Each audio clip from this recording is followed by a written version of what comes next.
Alam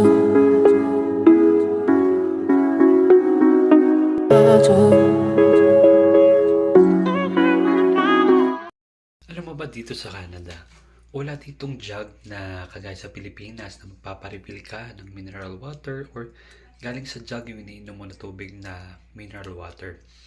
Meron ditong mineral water na bibili sa mga mall, maliliit or malalaki man, pero medyo may kamahalan.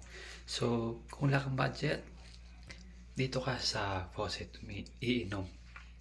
Actually, sa 1 month akong umiinom sa faucet. Medyo hindi naman sumama yung tiyan ko, hindi sumama yung pakiramdam ko. Pero may aftertaste eh. At nalaman ko sa uli na meron palang tinatawag na Brita. Ano ito? Ito yun. Ito yung tinatawag nila na Brita.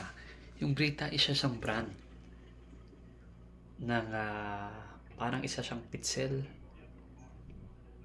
na may filter sa loob na pag nilagyan mo siya ng tubig, i-open ko lang, lalagyan ko siya ng tubig.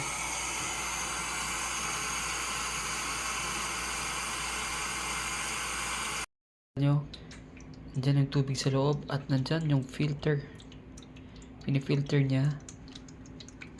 Yun.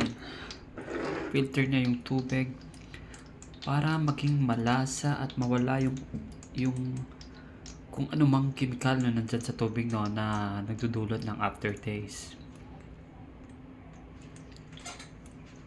Ito yung brand niya, Brita. At yun, okay na. Pwede ko na siyang ilagay sa aking baso. Kung makikita nyo, kung may kulay green na lumalabas.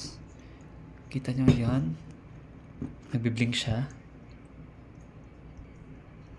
Sabihin yan, okay pa yung tubig at okay pa yung filter.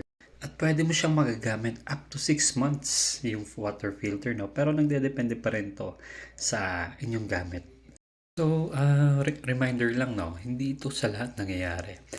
It's just happened siguro na nakatira ako or nagrenta ako sa isang basement na walang water filter. So, ito yung diskarte ko.